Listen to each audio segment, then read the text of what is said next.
Why I think we are actually going to get a bear trap rally coming within the next week, week and a half. The reason for that is because there are so many puts expiring this Friday. And just like when we talk about stocks, that we need all of this option and delta hedging going one way or another for it to be bullish on the price. Well, the reason why we've seen so much downturn in the market, besides all the horrible fundamentals, is a lot of puts have been piling up, driving stocks lower. Those are expiring Friday, and I see no reason as to why there's going to be another massive put wall to drive us lower. I mean, it's kind of consensus right now that we could already have interest rate hikes already priced in, as well as there's no real news with the Ukraine-Russia deal. We're also pretty oversold in the shorter term. And I'm very bearish on the stock market looking out to the medium term, because what's driving the market, I think, was all the new dollars being created and all through the deficit spending and QE. But we're not seeing that anymore. So medium term, I'm very bearish, but I'm actually very, very bullish shorter term. There's a lot of hedging that I think will be done tomorrow. Well, today's Monday. Tuesday, I think I'm actually pretty bearish, but I think getting towards I think we might go down tomorrow and then maybe start to rise back up and then maybe rally the rest of the week. So how am I going to play this? Before Justin gave me some counter arguments or some thoughts of his own, what I'm going to do is go into some value names, as well as I might just buy some calls on the S&P.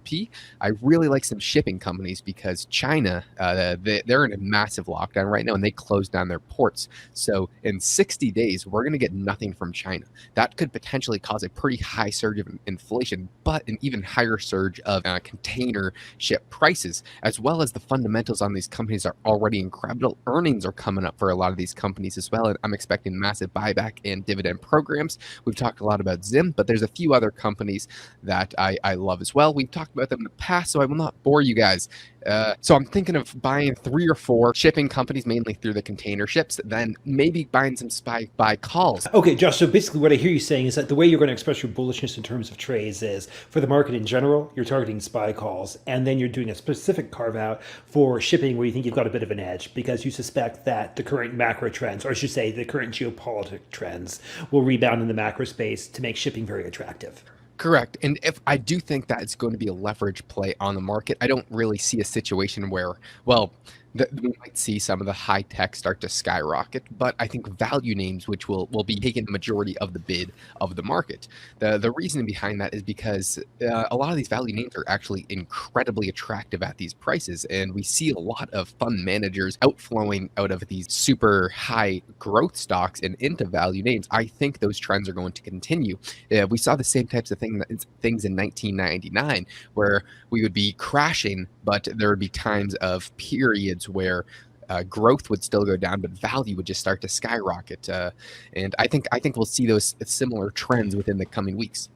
Would you say that a move from growth to value is a trade that's going from out of fear where people are seeking a safer investment in a value stock than a growth stock, or am I reading too much into that? Yeah. And people eventually always go back to the fundamentals. And when you have companies that are cash flowing massively, they're paying huge dividends, people want to own them. I mean, that is the reason why people buy growth stocks, because they think in the future, these companies will be having incredible fundamentals. They'll potentially change the world. Well, these value stocks are doing that right now. And when you just dig into the numbers, they are incredibly attractive. So people will buy them. And I like to be on the same side of that trade. But that is mainly during these times of bear markets. Value outperforms growth exponentially, but that's just because growth is tanking so much. That doesn't mean value's increasing at such a high rate, although I do think a lot of these value names are going to increase. So that's kind of how I'm going to play my bullish view on the market in the shorter term. Yeah, Josh, follow-up question on that front. I know that you're sitting on a relatively for yourself a high amount of cash. Do you anticipate, assuming you don't mind sharing, do you anticipate deploying the majority of your cash, or still holding some dry powder back? Right now, I'm about 45% cash. I'll probably allocate anywhere from 30 to 35% cash. I do not want to go max long, because I'm still bearish in the short to medium term. But if I were to do that, it would be because I'm buying puts on certain companies. I would be counter hedging my longs with shorts elsewhere. Okay. That would be the only way I would go max long. I am someone who loves to trade on margin when there's humongous opportunities. If we see another situation where we see another CARES Act, another $1, $2, $3, $10 trillion spending plan, I will be max long the market and then some, because I have such a ridiculously high risk tolerance. Profile? Yeah, I have such totally. a ridiculously high risk tolerance that I don't care if what happens with my portfolio, because I'm strictly focused on building income through cash flow and businesses. Are you doing anything with your portfolio, Justin, or what are your current views? I would probably say I'm much more in the bearish camp for the midterm. I would not be surprised to see a rally between now and then, but for the most part, like I said, probably bearish. Probably Okay, bearish. I mean we're both bearish. I'm just looking at the super short term. I'm looking at 1 to 2 weeks, and then I plan on reversing course and most likely going short. So I'd say we're pretty much in alignment. You're just not looking at the super short term right now. Tuesday, tomorrow. I've got keeping a pretty close eye on GME. There's some covered calls that I want to get written in that, and I might use the premiums depending upon where we're at to buy puts, to protect my downside. But again, Josh, as you mentioned in our last video, that's more so, I think, more of a GME localized play than like trying to extrapolate that to the market in general.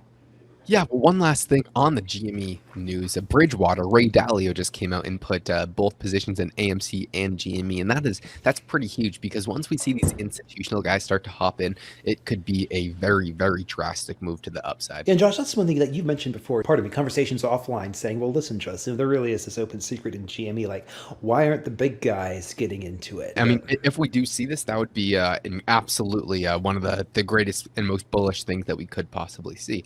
So I think that pretty much wraps it up. Let me know what you guys are doing with your portfolio and the short term, medium term, because I know there are a lot of traders here, and I love to bounce ideas off people. So I'll make sure to look at the comments. We have not been too active in the comments, but thank you guys, and we'll see you in the next one.